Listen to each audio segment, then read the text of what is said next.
the address is concerned, there will be a lot of issues that the Rajnath Singh is going to cover, and the priority will remain the same is regarding this, security, border security, and also, the peace, global peace and terrorism. And these are the issues which will be raised, and he will present the India's vision for the global peace, security, will call for the joint and consistent effort to eliminate terrorism. We have seen in the past also how the delegation has went to different countries to present the India's stand against the terrorism, how Operation Sindoor was launched and what was the motive behind it. So, these types of issues will be raised to inform the, SCO, the other defense minister, about the need of the hour to combat with the terrorism, why it is important for all to stand together, and also about the global peace. And this is going to be very important address, and this remains to be seen what more Rajnath Singh has to say, because this movement is coming after a long time, when after 12 years, when any senior minister is visiting China. So after the dent in the bond or the relationship between India and China, this comes important SCO meet when the defense minister is going to address today at the SCO. Yes, dear. All right, Arzu, stay on with us. We have more developments coming in. He's also expected to hold a number of bilaterals, including with his Chinese counterpart, Admiral Dong Jun, on the sidelines of the SCO meeting.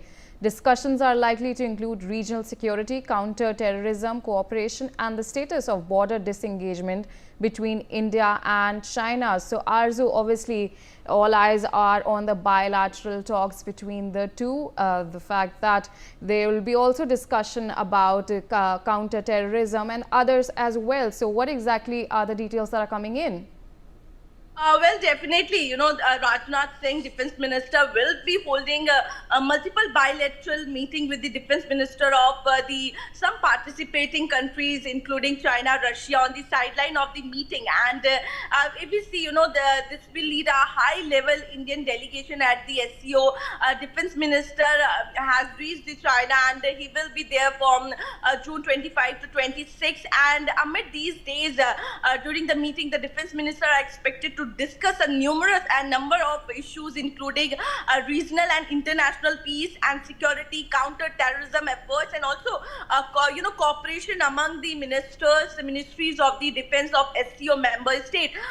It is also expected that Mr. Singh, Defense Minister, to highlight India's continued commitment to the principles and mandate of the SCO, outline India's vision towards achieving the greater international peace and security, call for joint and consistent efforts to eliminate terrorism. As I earlier mentioned, terrorism is going to be one of the main and crucial topic in his address today, and the stress on the need for greater trade, economic cooperation and connectivity within the SCO. So this is going to be very important, as apart from the SCO, there will be a multiple bilateral meetings that will be held. This might be with the Russia and other participating countries, and the discussion will remain, the focus will remain on the peace and security, counter-terrorism efforts. Yes. All right, Arzu, stay on with us. Defence Minister Rajnath Singh is currently speaking at the SCO Defence Ministers meeting. Let's in fact listen in. And the root cause of these problems is increasing radicalization, extremism and terrorism. Excellency, peace and prosperity cannot coexist with terrorism and the proliferation of weapons of the mass destruction in the hands of the non-state actors and the terror groups. Dealing with these challenges require decisive action, and we must unite in our fight against these evils for our collective safety and security. It is imperative that those who sponsor, nurture and utilize terrorism for their narrow and selfish ends must bear the consequences. Some countries use cross-border terrorism as an instrument of policy and provide shelter to terrorists. There should be no place for such double standards. SCO should not hesitate to criticize such nations. India's zero tolerance for terrorism is manifest today through its actions. This includes our right to defend ourselves against terrorism. And we have shown that epicenters of terrorism are no longer safe, and we will not hesitate to target them.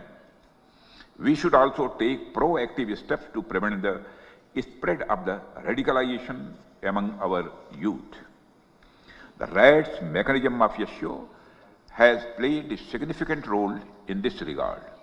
The joint statement of the Council of SCO heads of state on countering radicalization leading to terrorism, separatism, and extremism, issued during India's chairmanship, symbolizes our shared commitment.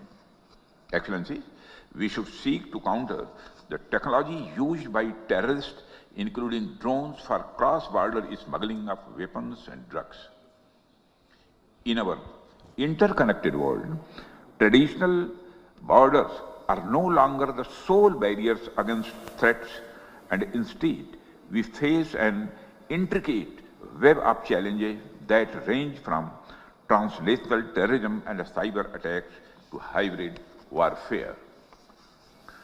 These threats do not respect national boundaries, and they demand a unified response rooted in transparency, mutual trust, and collaboration.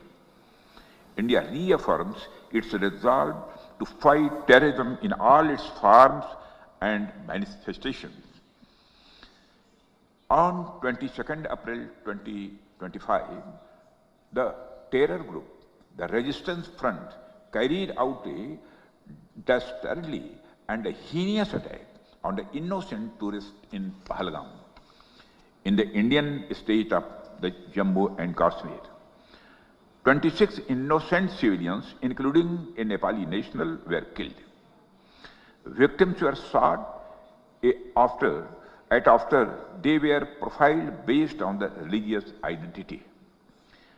The Resistance Front, which is a proxy of UN-designated terror group Lashkar-e-Toiba, claimed responsibility for the attack. The pattern of the Pahalgam terror attack matches with LET's previous terror attacks in India. In exercising its right to defend against terrorism and preempt as well as deter further cross-border terrorist attacks, India on 7th May 2025 successfully launched Operation Sindoor to dismantle cross-border terrorist infrastructure. We reiterate the need to hold the perpetrators, organizers, financiers, and sponsors of reprehensible acts of terrorism, including cross-border terrorism, accountable and bring them to justice. Any acts of terrorism are criminal and unjustifiable, regardless of their motivation, whenever, wherever, and by whomsoever committed. SCO members must condemn this evil unequivocally. Excellency, India is committed to increasing its connectivity with the Central Asia. Better connectivity not only enhances mutual trade but also fosters mutual trust. However, in these efforts, it is essential to uphold the basic principles. For more such videos, subscribe to the Newsx YouTube channel, hit the bell icon.